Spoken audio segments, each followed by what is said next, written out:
What is up everyone, in today's video I'm going to show you how to fix Narzo N63 randomly shuts off. So watch this video carefully and follow every step as I'm showing in video, and don't forget to subscribe the channel.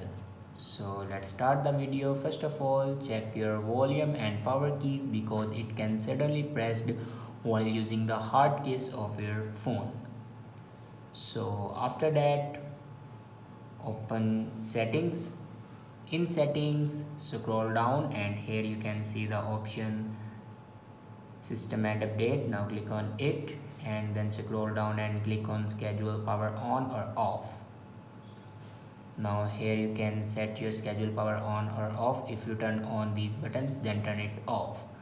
After turn off these buttons, then go back and click on backup and reset.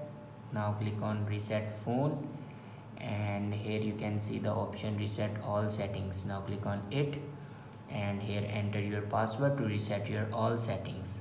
After reset all the settings, your problem will be fixed. I hope this video is helpful for you. Thanks for watching.